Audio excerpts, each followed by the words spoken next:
36 years. 2 brothers. A family massacre that shocked the world.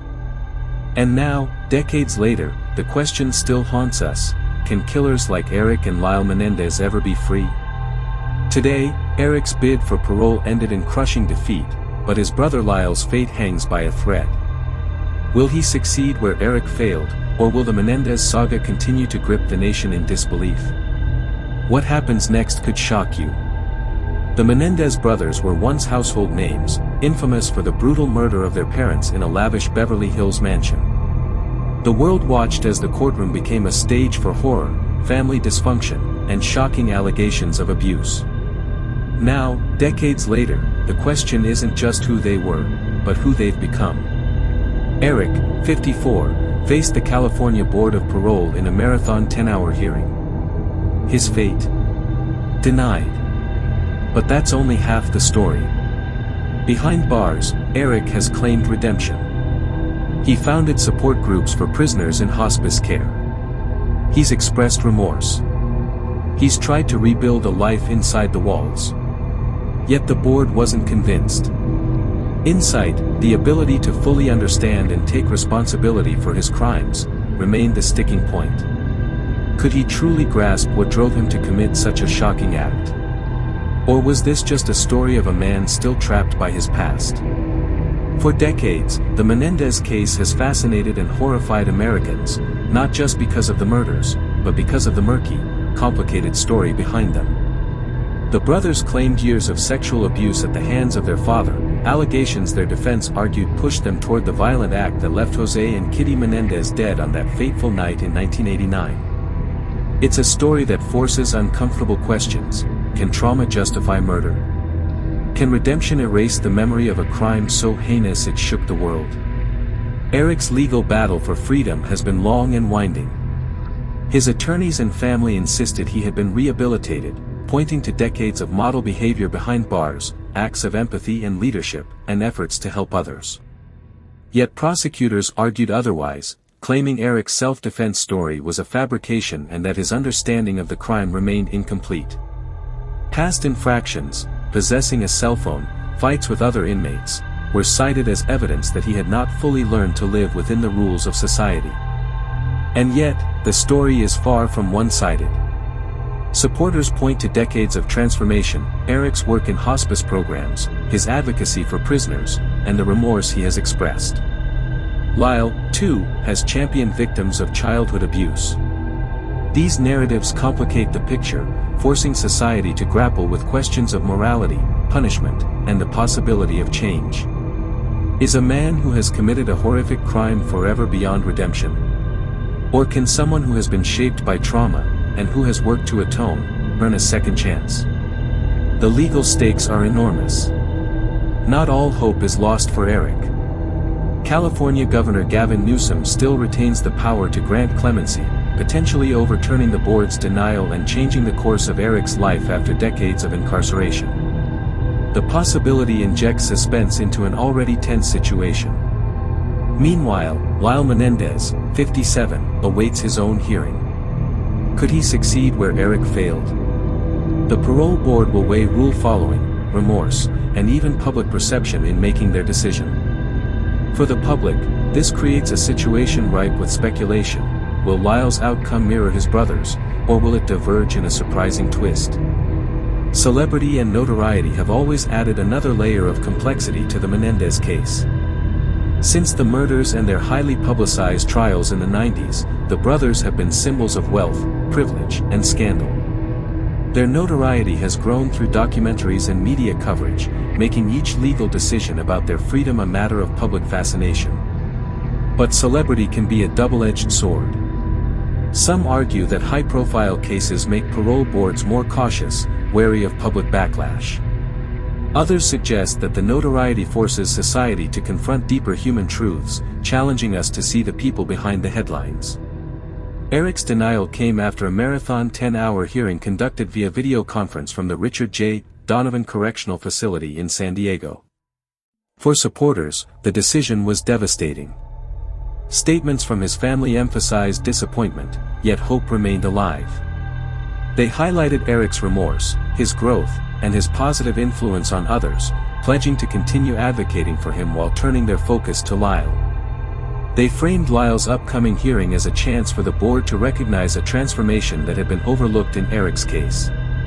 The story is not just about legal maneuvering, it's about human psychology, trauma, and morality. Insight, a key measure in parole decisions, requires that an inmate truly understands why the crime occurred, including the anger, fear, or abuse that led to it. Prosecutors have long argued that Erik lacked this insight, citing his self-defense claim as evidence that he had not fully grappled with his actions. These arguments highlight the tension at the heart of the case. How do we measure true understanding and accountability in someone who has committed a murder of such infamy? Lyle's upcoming hearing is the next dramatic chapter. Could he emerge as a symbol of redemption, gaining parole where Erik was denied? Or will the board continue the pattern, keeping both brothers behind bars? Each possibility carries profound implications, not only for the Menendez family but for the broader conversation about crime, punishment, and rehabilitation in America.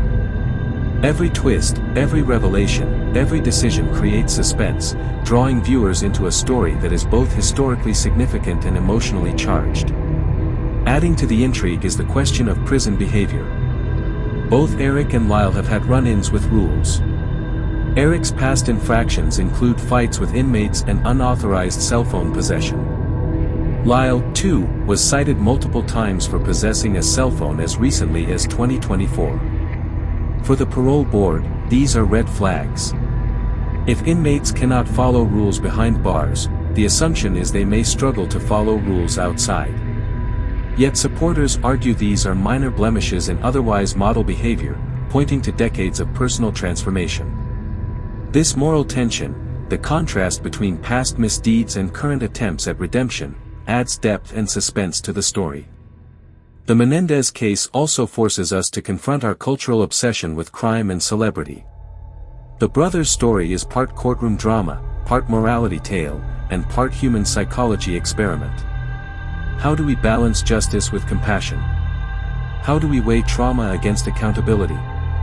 And perhaps most compelling, can someone who committed such horrific acts ever truly be rehabilitated in a way society deems sufficient?